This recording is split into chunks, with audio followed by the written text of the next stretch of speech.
Hello friends, সকলে কেমন আছেন? আশা করি সকলে ভালো আছেন, আমিও ভালো আছি।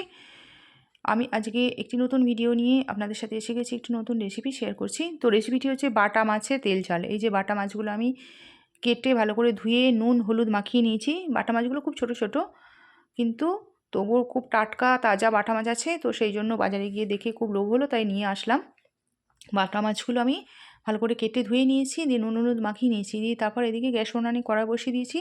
দিয়ে সর্ষের তেল দিয়ে দিলাম। তেলটা বেশ ভালো করে গরম করে নিয়েছি। তাতে নুন হলুদ প্রথমে একটু দিয়ে দিলাম তেলেতে, কেননা নুন হলুদ দিলে না ওই যে মাছ ভাজার সময় খুব একটা তেলটা ছিটকাবে না, খুব কম মানে ছিটকাবে। তো সেই জন্য প্রথমে আমি তেলেতে নুন হলুদটা দিয়ে দিলাম। দেওয়ার পর তেলটা গরম করে নেওয়ার পর আমি একটা একটা করে মাছগুলো দিয়ে দিলাম তেলে। এবার আস্তে আস্তে করে ভেজে নেব,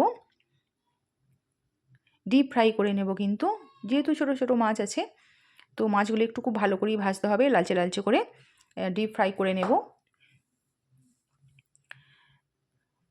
মাছগুলো উল্টে পাল্টে ভালো করে ভেজে নিয়েছি। প্রথমে মাছগুলো ভাজা হয়ে গেল, আরও যে মাছগুলো বাকি আছে ভাজা, সেগুলোও আমি একইভাবে একই পদ্ধতিতে ভেজে নেব।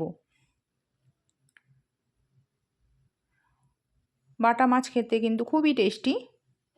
এতগুলো ছিল, লাস্টে একবারই দিয়ে দিলাম। উল্টে পাল্টে এই মাছগুলো ওই একইভাবে ভেজে নিচ্ছি।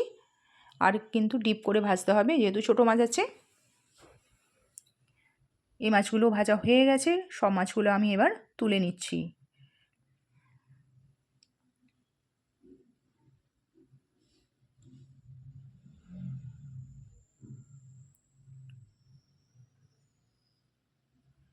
তারপর ওই তেলেই আরেকটু সর্ষের তেল দিয়ে দিলাম, 5 ফোড়ন আর শুকনো লঙ্কা দিয়ে দিলাম। তারপর একটা টমেটো কেটে কুচি কুচি করে দিয়ে দিয়েছি। টমেটোটা ভালো করে একটু ফোড়নের সাথে ভালো করে ভেজে নিচ্ছি তেলের সাথে। একটু বেশ নরম নরম হবে টমেটোটা। তারপরে আমি একটু হলুদ গুঁড়ো লবণ দিয়ে দিলাম একটু, আর সামান্য 1 চিমটি চিনি দিলাম। চিনিটা দিলাম এটা কালারটা আসার জন্য, আর মিষ্টির জন্য নয়, কিন্তু এটা কালারটা যাতে আসে, স্বাদটাকে ব্যালেন্স করার জন্য 1 চিমটি চিনি দিয়েছি। আর তারপর দিয়ে দিলাম পেঁয়াজ আদা আর রসুন একসাথে আমি বেটে নিয়েছিলাম। পেঁয়াজ আদা রসুন একসাথে বাটাটা 1.5 চামচ মতো দিয়েছি। তারপর একটু কষে নেওয়ার পর আবার একটু সামান্য নুন দিলাম, আর 1 চামচ হলুদ গুঁড়ো দিয়ে দিলাম, আর দিয়ে দিলাম একটু লঙ্কার গুঁড়ো।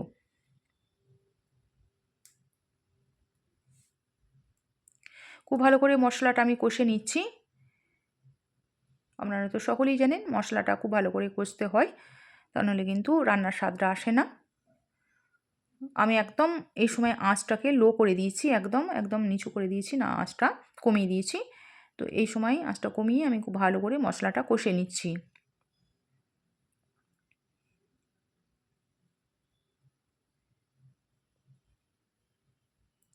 আলোটা এখানে খুব ডিস্টার্ব করছে, কোনো সময় আলোটা কমে যাচ্ছে বেড়ে যাচ্ছে, মানে এই সময় কিন্তু খুব আলোটা ডিস্টার্ব করছে, দেখতে অসুবিধা হচ্ছে আপনাদের। আমি তার জন্য একটু ক্ষমা চেয়ে নিচ্ছি, মাপ চেয়ে নিচ্ছি। আলোটা খুব ডিস্টার্ব করছে এখানে।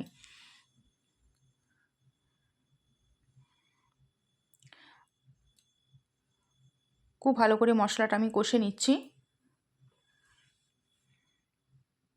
আমি আঙুল দিয়ে দেখিয়ে দিলাম, চারিদিকে তেল ছেড়ে গেছে, খুব ভালো করে কষা হয়ে গেছে মশলাটা।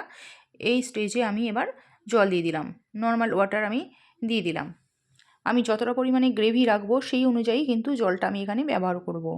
আমি এখানে খুব বেশি ঝোল ঝোল করব না, মাখা মাখা পাড়া করব, মানে মাখো মাখো হবে। তো সেই অনুযায়ী জলটা দিলাম। বাটা মাছের তেল ঝাল খেতে কিন্তু খুবই টেস্টি। বন্ধুরা, আমার চ্যানেলটিকে সাবস্ক্রাইব করবেন এবং আমার পাশে থাকবেন। আর ভালো লাগলে লাইক কমেন্ট এবং শেয়ার করতে যেন ভুলবেন না।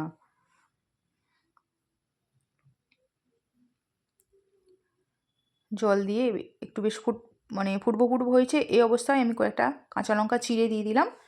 কাঁচা লঙ্কা চিড়ে দিলে কিন্তু খুব সুন্দর একটা টেস্ট হয়, খুব সুন্দর একটা স্মেলও বেরোয়।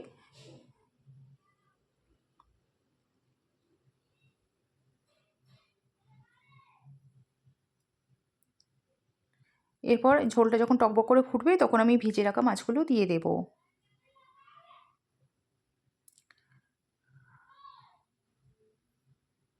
ঝোলটা 2 মিনিট মতো ফুটছে, এবার ফুটবে আর আমি মাছগুলো তখন দিয়ে দেব। টকবক করে ঝোলটা ফুটছে।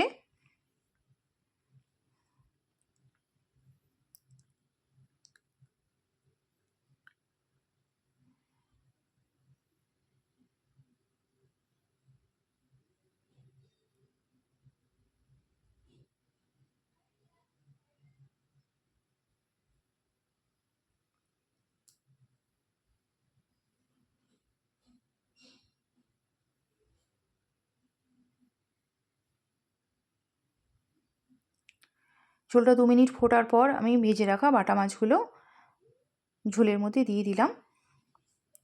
এবার বাটা মাছগুলো দিয়ে আমি 3 মিনিট মতো ফুটিয়ে নেব। 3 মিনিট ফুটিয়ে নিয়েই আমার রান্না একদম হয়ে যাবে। খুন্তি করে মাছগুলো আমি ঝোলের মধ্যে ডুবিয়ে দিলাম, কেননা আমি এখানে বেশি ঝোল রাখিনি, গ্রেভিটা সেরকমভাবে রেখেছি মাখো মাখো করা করবো বলে।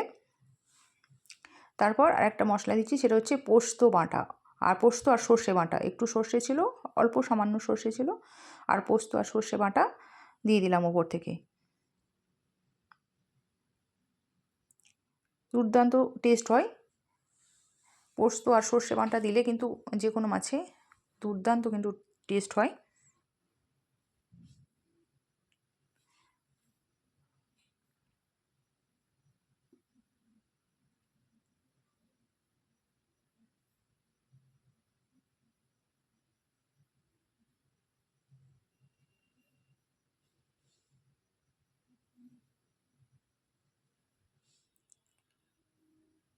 ফুটতে ঝোলটা অনেকটা মরে গেছে।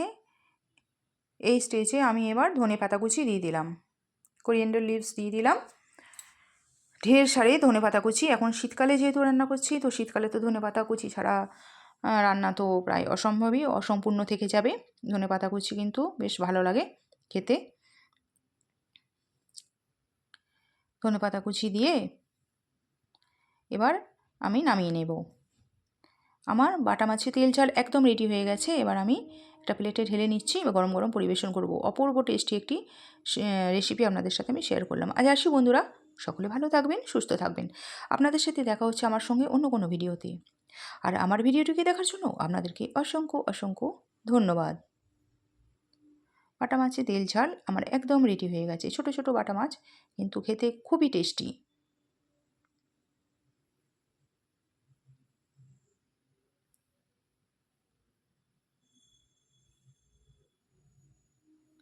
আপনাদের সাথে দেখা হচ্ছে আমার সঙ্গে অন্য কোনো ভিডিওতে। Tata, bye bye. সকলে ভালো থাকবেন, সুস্থ থাকবেন।